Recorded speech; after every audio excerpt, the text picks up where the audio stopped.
welcome to the Tejano Virtual Events Happy Math Hour, your weekly interactive math reviews for Math 1314 and Math 1324, presented by Yvette Chuca, Ruben Carrizales, and Albert Isasi. This session will be recorded so that you may come back to it later. Furthermore, others who may have missed out on today's presentation will be able to watch the recording at a later time. Please provide the facilitators with your EPCC student ID number when prompted so that you may receive credit for attending. This session will provide Tejano Passport points. The code will be posted on the chat at the end of the session. Thank you. So now at this time, please mute your mics for the best sound experience. Otherwise, feedback could interfere with the information we will be sharing today. Without further ado, here is Ms. Yvette Chuca. Hello, everyone. Happy Friday. It's a beautiful day outside. So we're going to just go over exam one review. Some of you will be taking the tests next week already. Hopefully this will be a good refresher. And so we'll start with some problems from the first section. Find the distance and midpoint between the points 8, 4 and 8, -6. And so they give us 2 points. So one of the first things that I always tell my students is go ahead and label the points as x1, y1, x2, y2, or vice versa. And of course, we need the formula. So d is equal to the square root of x2 minus x1 squared plus y2 minus y1 squared. And if we substitute these values, then we have 8 minus 8 squared and -6 minus 4 squared. So 8 minus 8 is 0, and -6 minus 4 is -10. So 0 squared is going to be 0, and -10 squared is going to be 100. So when you're entering answers on WebAssign, or if your instructor says to write your answer in simplified radical form, we want to make sure that we can simplify this. So in this case, the square root of 100 is just going to be 10. In other cases, you might end up with a decimal. And so in those situations, you want to simplify your answer as a radical. And so what that means is, like, if you had the square root of 54, let me go ahead and write that here. Give me a quick second. So if we had the square root of 54, then if you don't want to use a decimal, especially if you're using WebAssign. And so the square root of 54 is the same as 9 times 6. And from here, this is really the square root of 9 times the square root of 6. So the square root of 9 would be 3, and then the square root of 6 would just be square root of 6. Okay. And so now we're going to use the same points to find the midpoint.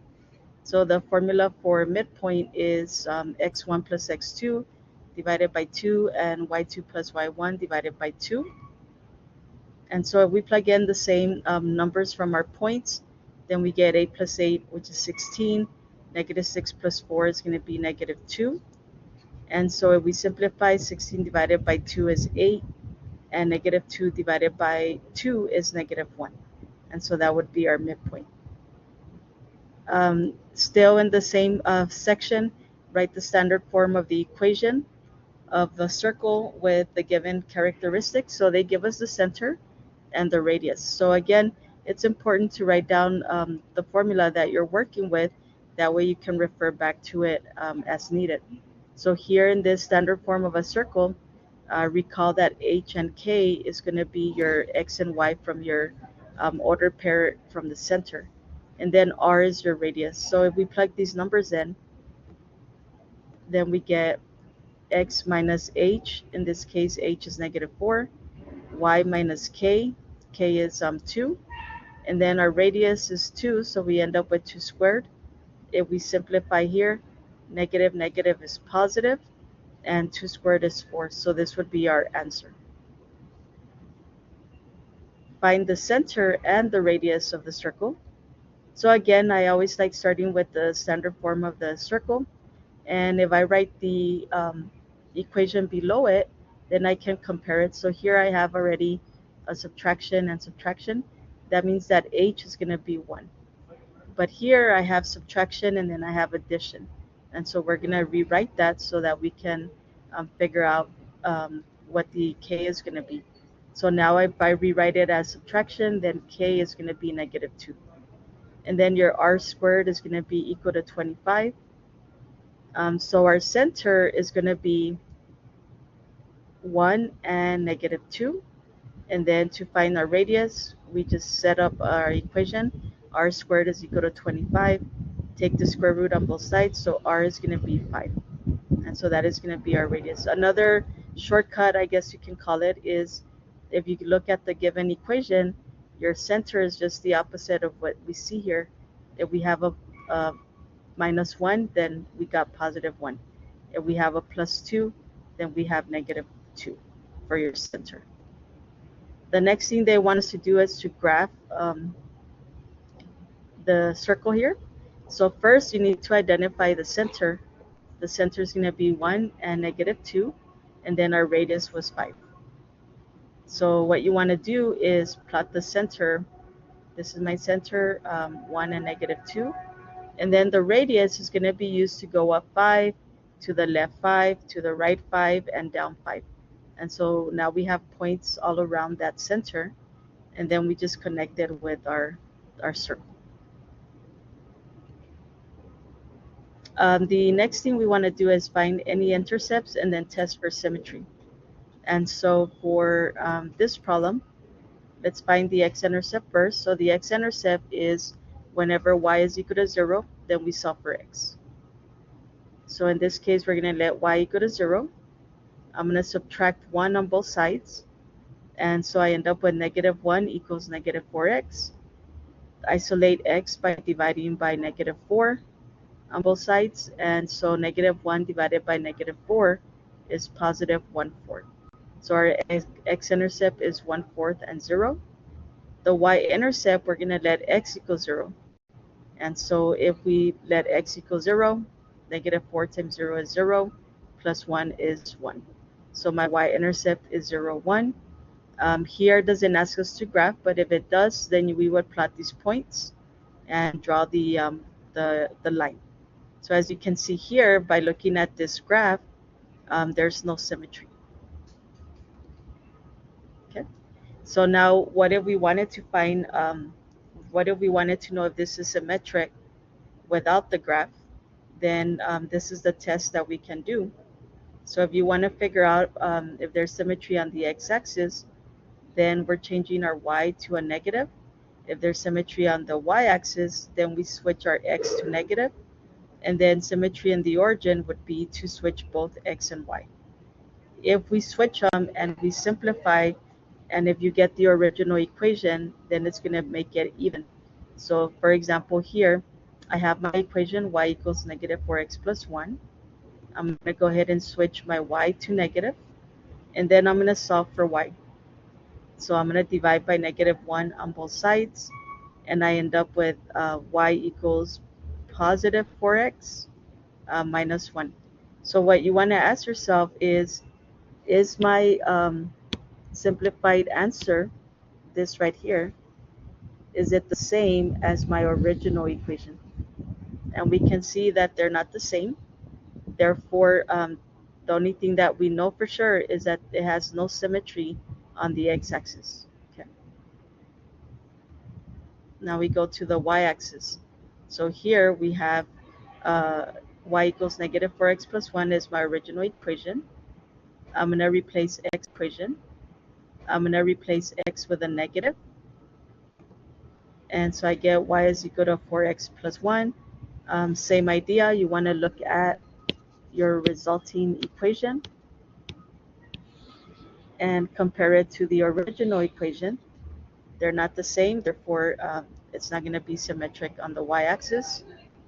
And then for the origin, we're going to replace both the x and the y. So y is negative and x is negative. Simplify. So negative is positive. Divide by a negative. So y is equal to -4x minus 1. So again, if we compare the equations, this one to the original, they're not the same. Therefore, there's no symmetry on the origin.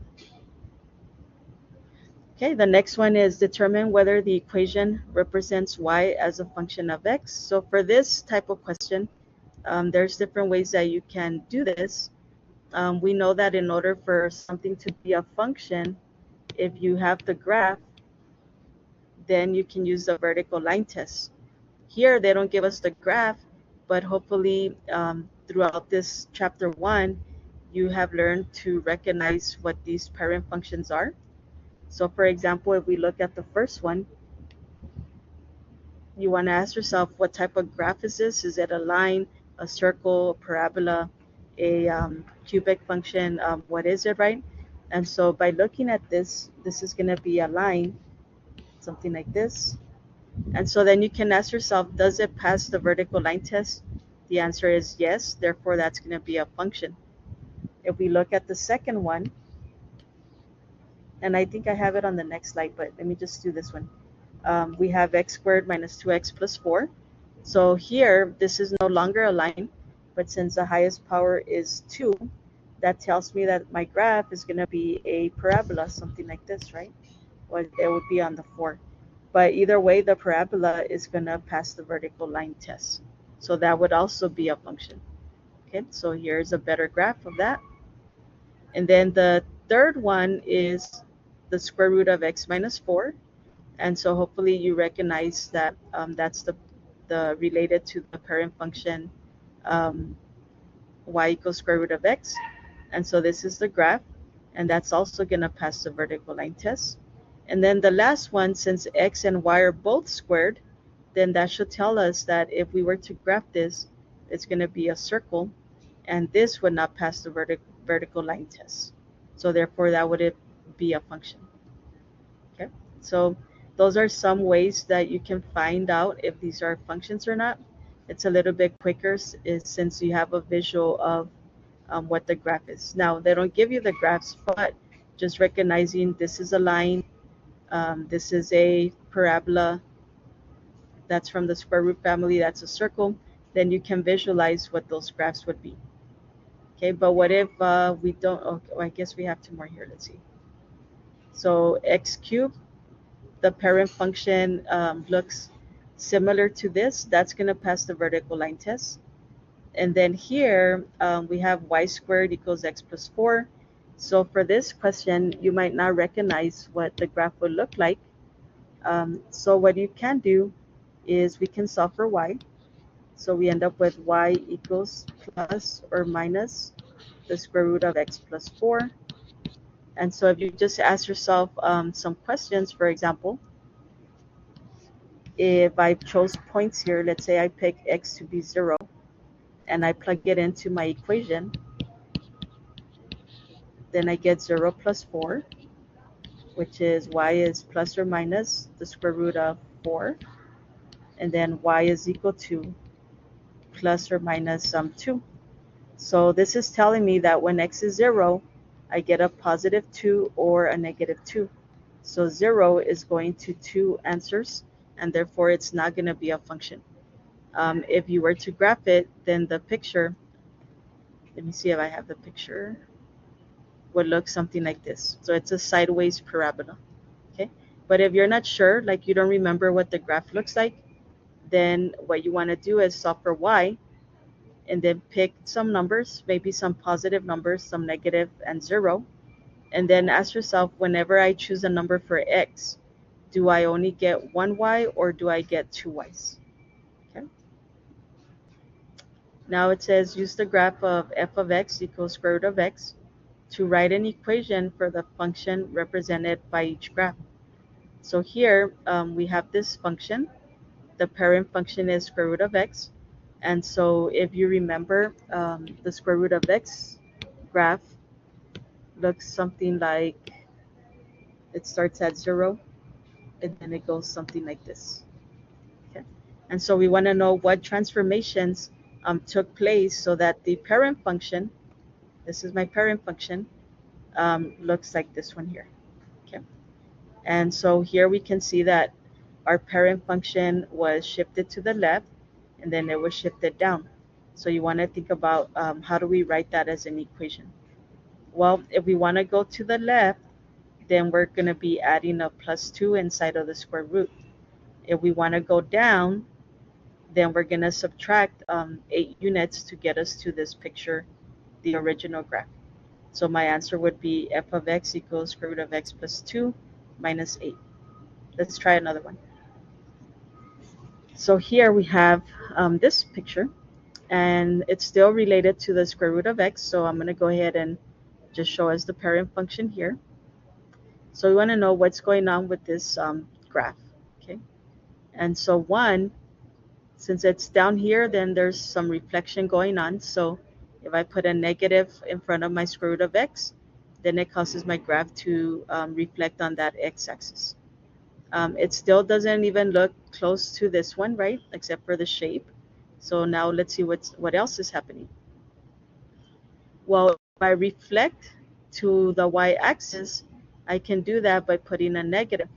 And if you notice, now it's going to reflect, at least it's pointing in the right direction as our original graph. Okay. Now here you have to be careful with that negative.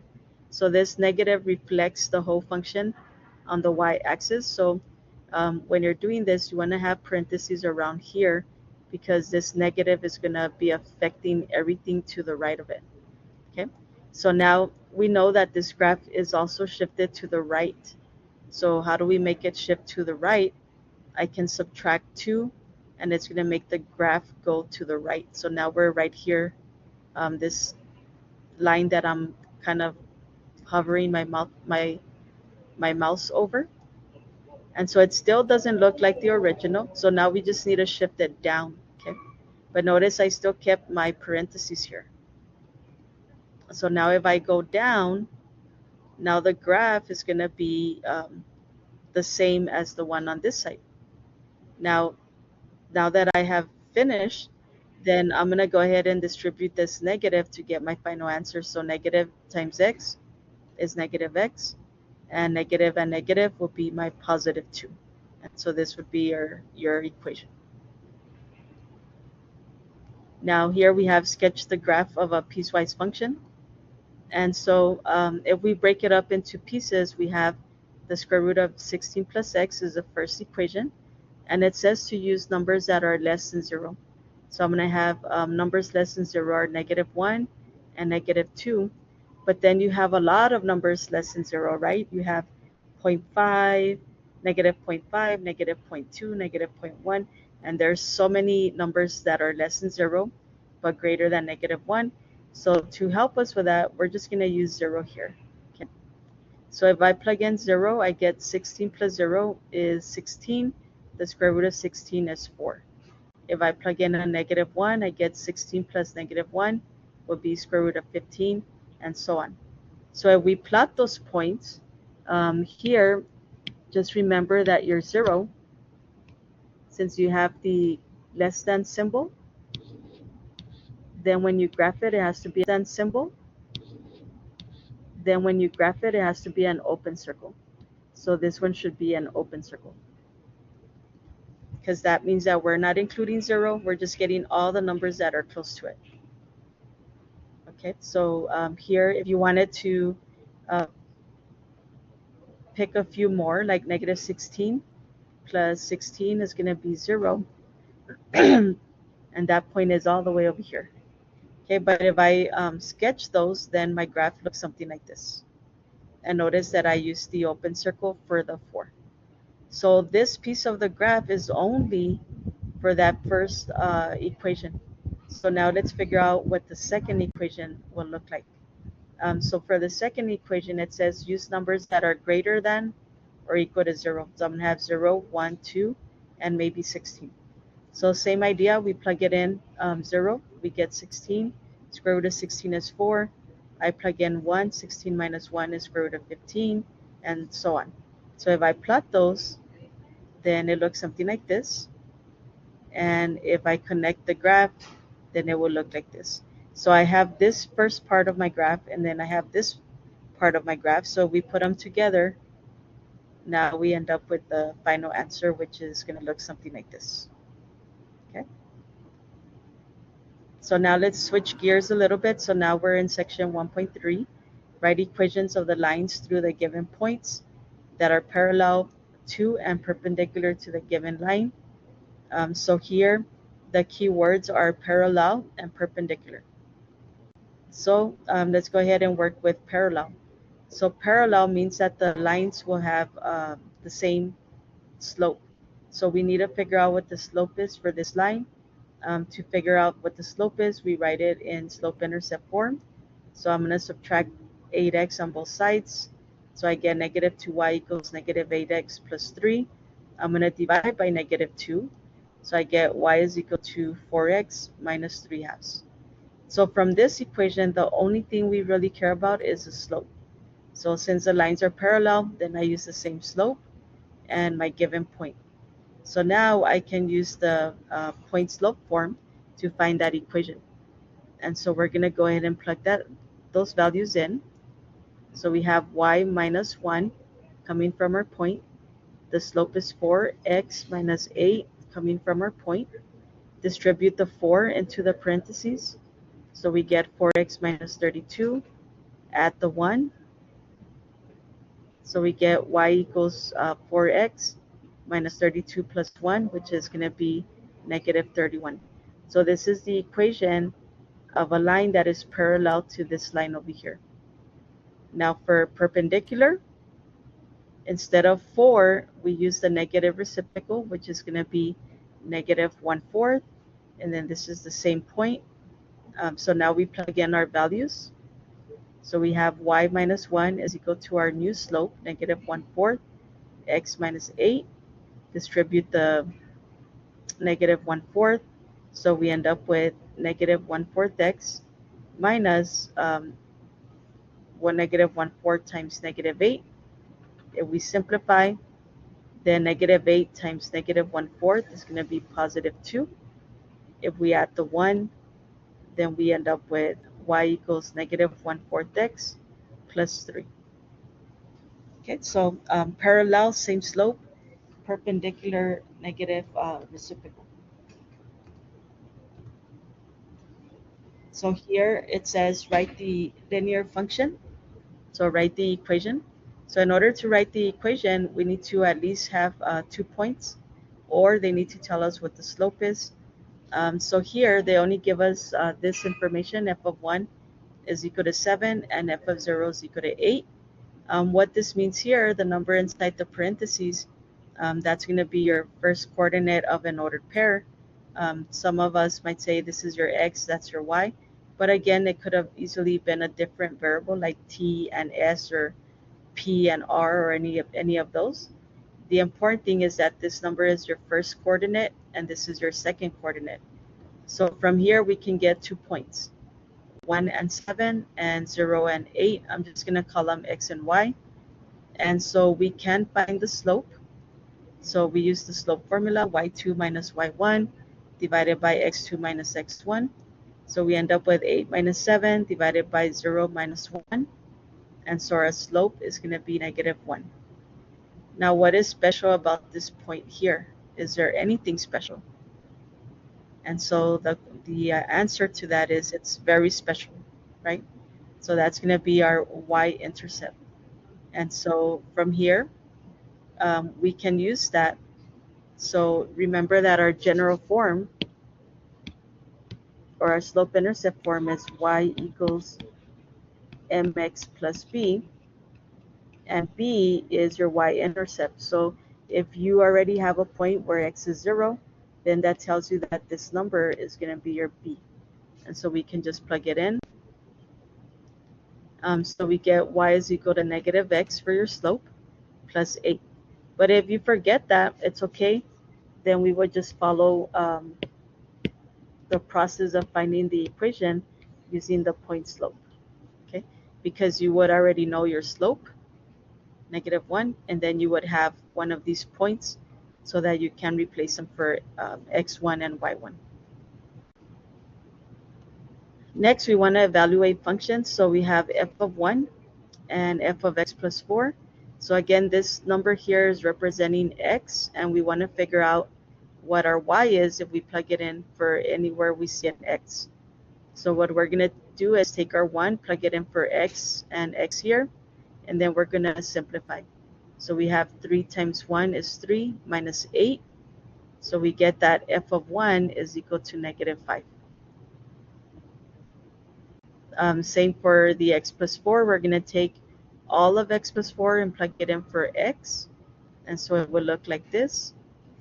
3 times x plus 4 minus 8 simplifies. So we're going to distribute that 3 into the parentheses. 3 times x is 3x. 3 times 4 is 12. And 12 minus 8 is 4. So my answer is 3x plus 4. Okay, let's do a couple more. So here we're going to replace the 2 anywhere we see a t. So we're going to have 5 times 2 squared minus 6 times 2 plus 4. So 2 squared is 4, and 6 times 2 is 12. 5 times 4 is 20 minus 12 plus 4, and we end up with 12. Let's take t minus 2, plug it in there. So we have 5 times t minus 2 squared minus 6 times t minus 2. Simplify, so t minus 2 squared is the same as t minus 2 times t minus 2. So we're going to multiply t times t times 2, and then negative 2 times t, and negative 2 times negative 4. So we end up with t squared minus 2t minus 2t plus 4. And then I went ahead and distribute this. Negative 6 times t, negative 6t, negative is positive 12. Let's distribute the 5. So we get 5t squared minus 20t plus 20 minus all of this stuff. Combine any like terms. So we end up with 5t squared minus 26t plus 36. What about this one here? Well, we already know what g of t is. Well, g of t is going to be itself. So 5t squared minus 6t plus 4. And g of 2, if we plug in the 2 in here for t, we get 12. So if we subtract them together, g of t was 5t squared minus 6t plus 4. G of 2 is 12. Simplify, and 4 minus 12 is negative 8. So that would be our answer. And then we have some more operations, right? So we have 2 functions. We want to add them. So whenever you see this, it would be helpful to rewrite it as f of x plus g of x. So f of x is in red, which is x plus 2, and g of x is in light blue, which is x minus 2. Gather your like terms. So x plus x is 2x, and 2 minus 2 is 0. So my answer is just 2x. For the subtraction, same idea. This would be f of x minus g of x. So we have x plus 2 minus, make sure you use your parentheses so that you don't forget to distribute the negative. So negative times x is negative x. Negative is positive 2. So x minus x is 0, and 2 plus 2 is 4. And then here we have f of x times g of x. So we're going to multiply. X times x is x squared. X times negative 2 is negative 2x. 2 times x is 2x. 2 times negative 2 is negative 4. The negative 2x and 2x is 0. So we're left with x squared plus negative 4. Or you can write it as x squared minus 4. Let me see. I think I clicked too fast there. All right, so division, we have x plus 2 divided by x minus 2. There's nothing we can do here to simplify, so that would be our answer. And then the next slide is asking us to find the domain of this division. Since you have a fraction, that means that you have some numbers that cannot be used as part of your domain. And those numbers will be the ones that cause you to get 0 in the denominator. So by looking at this, we can see that 2 minus 2 would cause us to have a 0. Therefore, the domain would be everything except for that number 2. But let's say you can't see it right away. Maybe you have fractions or something else. Then the idea is to set the denominator equal to 0 and then solve for the variables. So my denominator is x minus 2 equal to 0. If I solve for x, I get x equals 2. So the domain would be everything except for that number that we found. In this case, x equals 2. In interval notation, we would write it as negative infinity all the way to 2. We're using parentheses because we're not including 2. And then union 2 to infinity. Okay, so here's one more multiplication. So if we multiply these together, we're going to do x times x squared, which is x cubed. And then x times negative 2 is negative 2x. 3 times x squared is 3x squared. And 3 times negative 2 is negative 6. Gather your like terms. We don't have any, but I still like to write them in descending order. So that would be my final answer. So now we have this weird looking circle that looks like multiplication, but it's not, it's composition. Okay.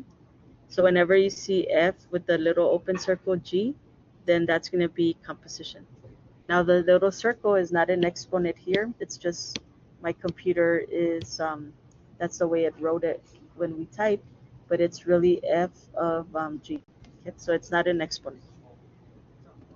So when you see this, you want to rewrite it so that it's F of G of X. So it's a little bit easier to work with it if you have it written in this format, the way it's defined. And so now here, we want to evaluate this function F. Well, inside of it, we have G of X. So we're going to substitute that information. So we're going to have F, and then G of X is X minus 9. So I replace it here. So now we want to know what is F of X minus 9. So whatever is here, now we're going to plug it in for F. And so I'm going to take that stuff inside and plug it in for X. And so I end up with X minus 9 plus the 4. If we simplify, we get X minus 5. And then for the next one, we do the same, but now it's G of F of X. So we have G, and then F of X is X plus 4. I'm going to take this and plug it in for this X. So I get X plus 4 minus 9, which is going to be negative 5. Notice that the answers are the same. That is not always the case. This was just coincidence here. And then the last one, you have G composed of G. So we rewrite it as G of X. Well, G of X is just X minus 9. We're going to take this information, plug it in for X. So we get X minus 9 minus 9. So we end up with X minus 18. And then let's see. Okay, so we have a different one here. So same idea, F of G of X. G of X is X minus 1. We're going to take this, plug it in for X. So we get X minus 1 squared. And X minus 1 squared is the same as X minus 1 times X minus 1. So if we multiply, we get X squared minus X plus 1. Gather your like terms, so we end up with X squared minus 2X plus 1. G composed of F of X, so F of X was X squared, and now we're going to place this X squared into the X. So we end up with X squared minus 1, so my answer is X squared minus 1. So notice that we don't get the same answer. And then if we do it to itself, we have G of X is X minus 1, plug it in back for the X and G. So we end up with X minus 1 minus 1, which is X minus 2. Now this is from section 1.9, I believe. So does a function have an inverse? So here, remember that we used function to determine if something is a function. We used a vertical line test. Now we want to know if a function has an inverse. So we can use a horizontal line test.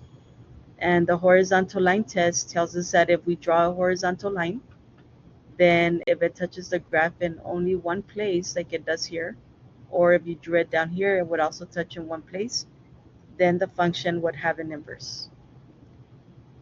Okay, so here it says determine whether the function has an inverse. If it does, then find the inverse. So here we have f of x equals 5x plus 4. We first need to determine if it has an inverse. Well, if you were to sketch the graph of this, well, we just know that it's a line because the x has a highest powers of 1. And so your graph is going to look something like this, right? So here's 4. But either way, if it's a line, it's going to pass that vertical line. So it tells me that's a function. But if I need to know if it's has a inverse, I draw a horizontal line. And it still touches in one place. So it's going to also have an inverse. So now we can find the inverse. And so I think I already said all that. So to find the inverse, the first thing you want to do is change f of x to y. Okay. And so if I do that, then I get y equals 5x plus 4. And so the inverse, it kind of undoes what the function did. And so basically, your x and y are switched. Your domain is switched, and your range is switched. So what we can do here is we can switch the y to an x and the x to a y.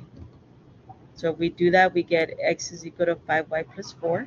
And then we want to solve for y, so we're going to subtract the 4 and divide by 5. So we get 1/5 x minus 4/5 is equal to y. And then the last part is just rewrite it as, instead of y, we write it as f inverse of x is equal to 1/5 x minus 4/5. So that would be your inverse.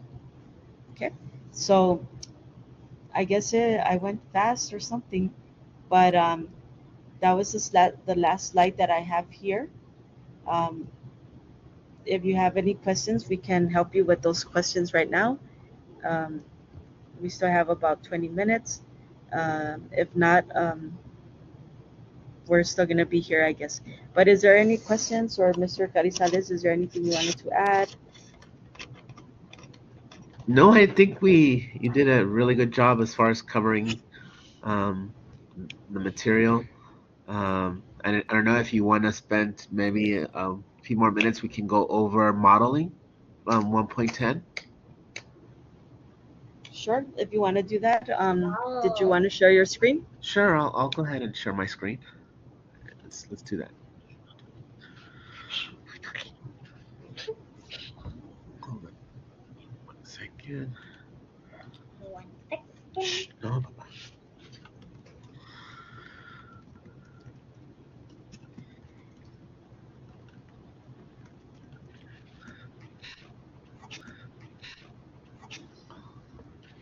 All right, so everybody sees I have a whiteboard here, and I guess what we can cover over, since we have the time, is to go over a little bit of mathematical modeling.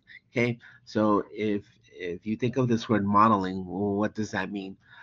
Modeling is, or a model, to have a model is something that represents something else, right?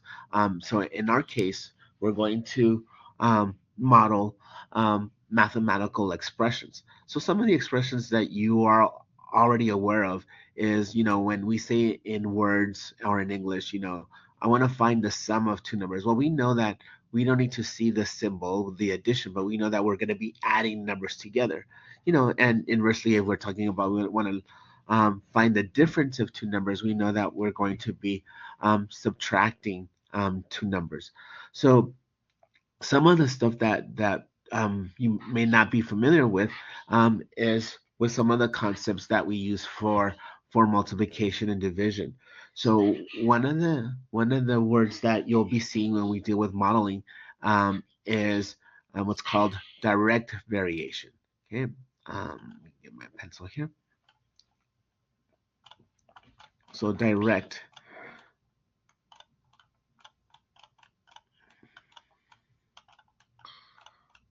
variation.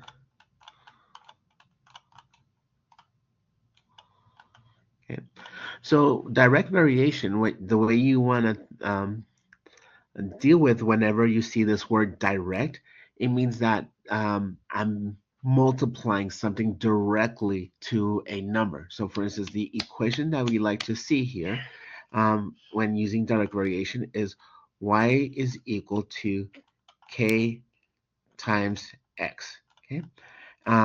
Now, the two variables that you are familiar with are the x and y variables. Okay, these are the ones that will change. But here, the new letter that we see here is this k. We call this our constant of variation, or a proportion of variation. And here you can tell that k is directly next to x. So that means that k is being multiplied to x. And again, anytime that you see a word problem that says we have direct variation happening, we know that multiplication is happening. Okay, so opposite to direct variation is inverse, right? Inverse variation. Sorry, I'm using my mouse. Variation.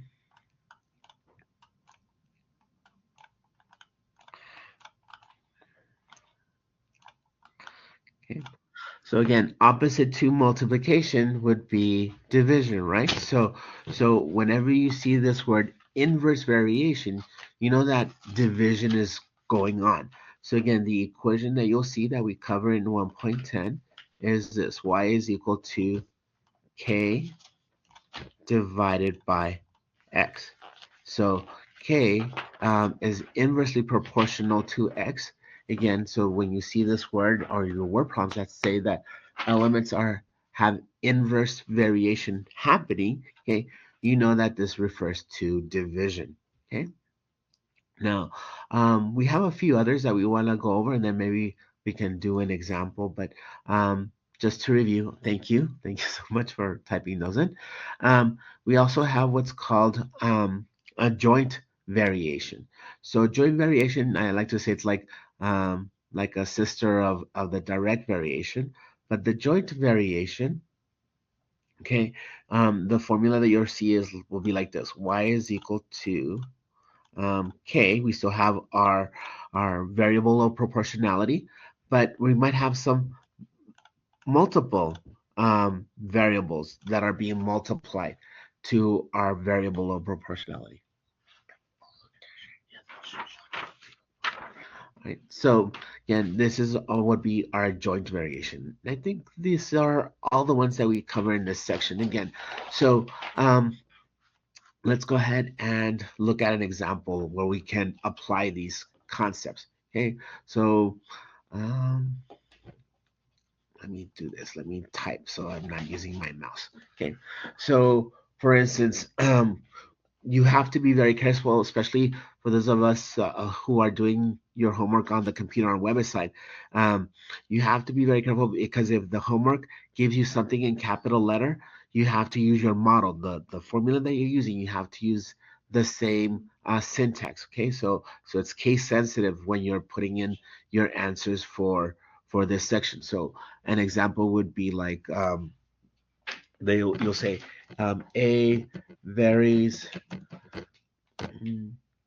directly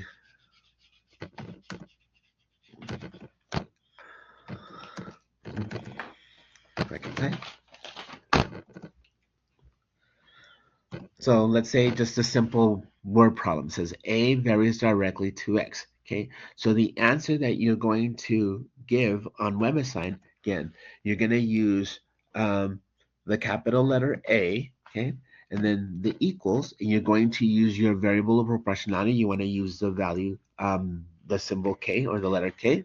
And again, it says A varies directly to X, so then we would put our X here, okay?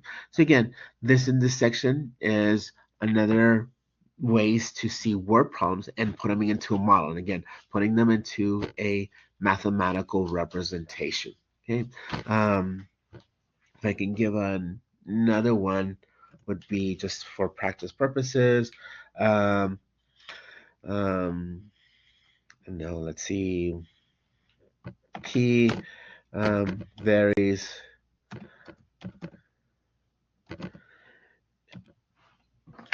let's do this directly to X and inversely to Y. Okay, so if you see on this word problem here, they say P varies directly to X and inversely to Y. So so we have two things that are happening that is being varied to this letter P, right? So again, when we can not see it? Can you see it now? Very good. Okay, good. All right. So let's say that we have this word problem says p varies directly to x and inversely to y. Okay. Um, thank you. So here, again, make sure that since they gave me a capital letter P, I'm going to put a capital letter P on my WebAssign. Okay. And then I can do that first part. It says P varies directly to X. So I know that I have my constant of proportionality or my variable proportionality is K. And because I saw the word directly, I know that this X is being multiplied to this, yes? Okay, but then it says add inversely to y. So what that means is that under the same equation, I'm also have this inverse property that the k is being divided by y. Okay, oh, and this reminds me, I do have another formula for the modeling. You have something that's called the power, right? So power variation, and just like the name sounds, okay, power variation would be an example where you have um, p varies directly to the square of x. Well, what does the square of x mean? That means that I have x to the power 2. So whenever you see this word also power, okay, um, it means that that number that they're talking about is a superscript, right? It's a um, superscript for your variable, okay? I don't know. I think we've covered 1 through 10 already for your exam. Um, if you guys have any questions, you're free to ask. We'll stay here, again, getting ready for your first exam. Um, we're sure that you guys will do great. Um, and again, thank you for showing or being with us today.